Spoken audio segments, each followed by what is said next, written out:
I meant to take a year off after Pulp Fiction, but then I didn't know it was going to play for a year. I mean, you know, from the moment we won Cannes to the Academy Awards, that was over a year, and you can't do anything else during that time. That was just this all-encompassing ride that you had to kind of ride out. Interest in Tarantino grew, and the question, what would be the writer's next big picture, tormented all of Hollywood's news outlets. People are saying, what's he doing? What's going on? You know, it's like, well, I'm writing. You know, you don't do it like that. His opponents never missed an opportunity to mention that his previous works were co-written with Roger Avary, and that without him, Quentin couldn't produce a single line. The pressure grew when he rejected the offers to direct Speed and Men in Black. It was only by the end of 1996 that he announced that his next project would be a screen adaptation of Elmore Leonard's novel, Rum Punch. And then I read Rum Punch around the same time I was like trying to figure out what I wanted to do, and I just kind of saw the movie in front of me. He called me about a year before he went into production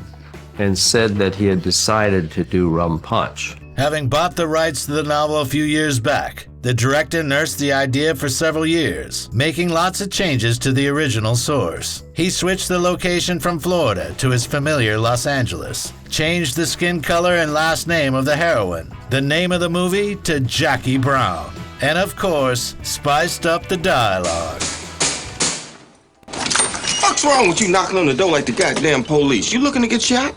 Thought you might be asleep. You keep fucking with me, you the one gonna be asleep forever. I didn't tell Elmore Leonard that I was placing in the film in the South Bay. I didn't tell him I was changing Jackie to black or anything. I just kind of talked to him about the piece a little bit and asked him some questions and said that I would like get back in touch with him towards the end, ask him a couple more factual questions. But I decided to just give him the script.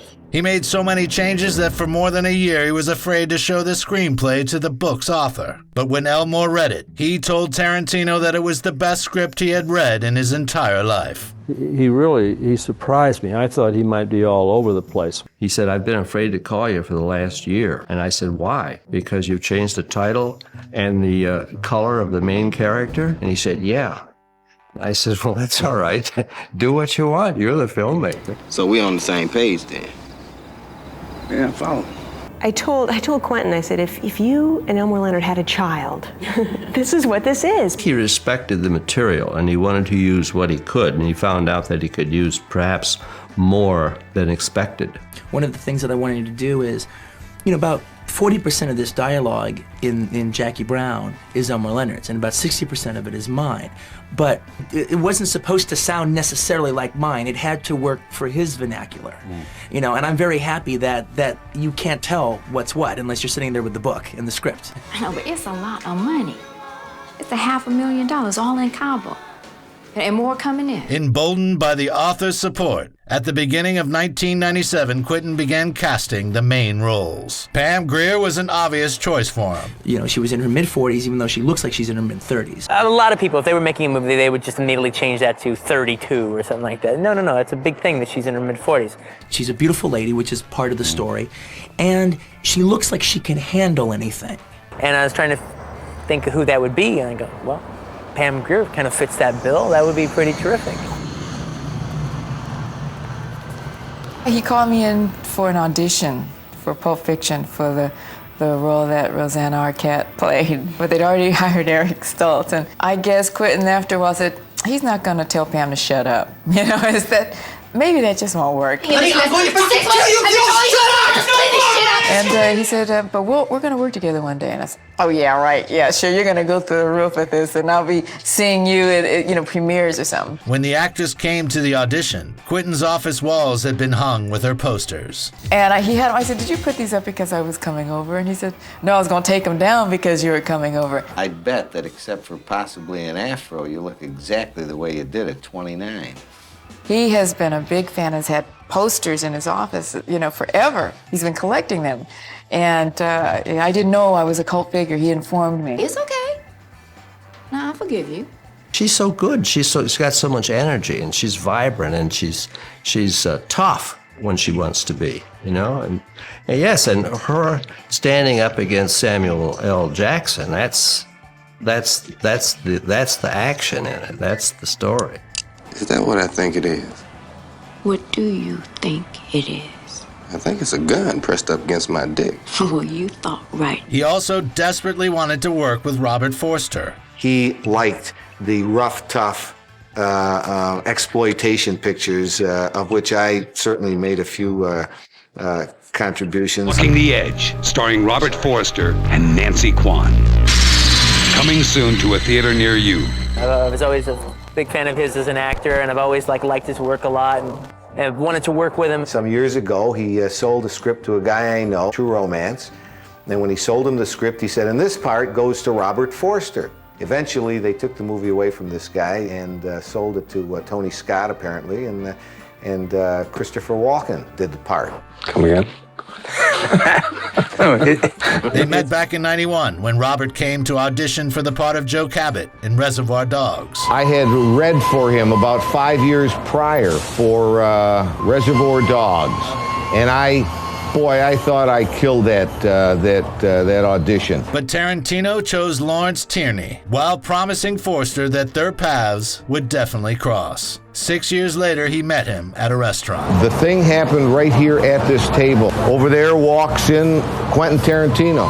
And offered him a role which brought the actor his first Oscar nomination and resurrected his career. And this guy gave me a gift the size of which cannot be exaggerated. It's weird that no nominations were given to De Niro, who played a very atypical role for himself. Kind of funny how Bob got the script, because I wasn't 100% sure that he would respond to Lewis. And before I'd even built up the courage or whatever to send it his way, Harvey Weinstein had slipped it to him. Yeah. But it's really a character that's internal. It's a character where the characterization is all done through body language. But like the way the guy stands. You all right out there? Yeah. The way he sits, all those kind of things. Well, that's one of the things that Robert De Niro does as well, if not better than anybody else. All right, is inhabiting a character through behavior. Hey, don't say anything else, okay? Keep your mouth shut.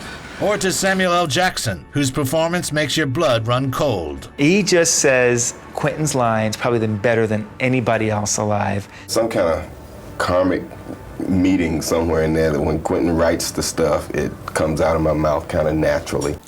My ass may be dumb, but I ain't no dumb ass. I've never played a character that had no redeeming social qualities whatsoever until this guy. Ordell has no redeeming social qualities. He's charming, but he's so deadly and conniving, it's incredible. What the fuck that got to do with anything? Take the scene with Chris Tucker, for example. I'm sorry, man, but I ain't getting no goddamn trunk. Samuel L. Jackson added a lot, I thought, to the part.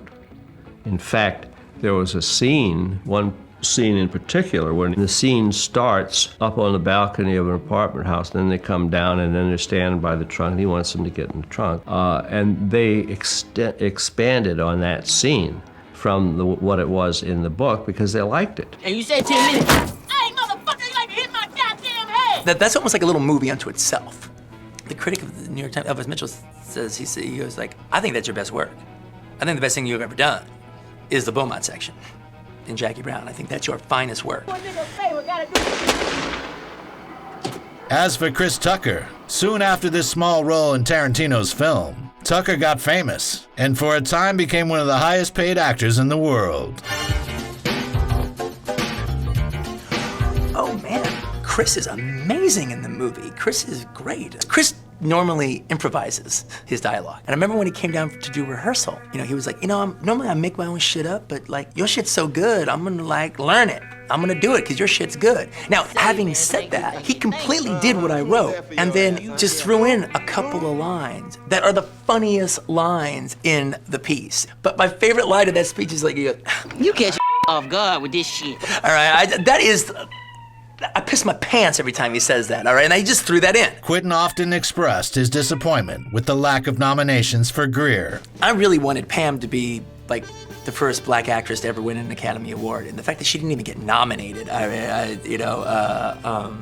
on, this is getting silly now. Oh, silly?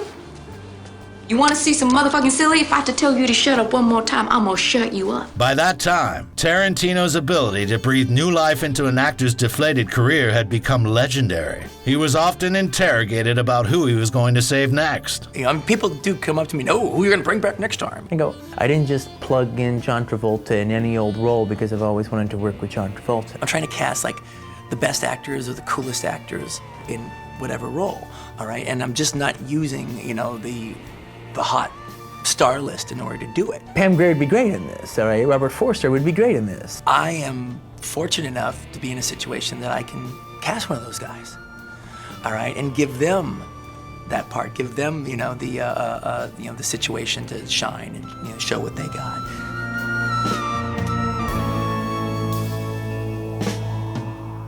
Jackie Brown premiered on the 29th of December, 1997, and made $10 million the first weekend, while having a budget of only $12 million. In total, the picture made it to the $74 million mark. It wasn't the success of Pulp Fiction, but it wasn't a failure though.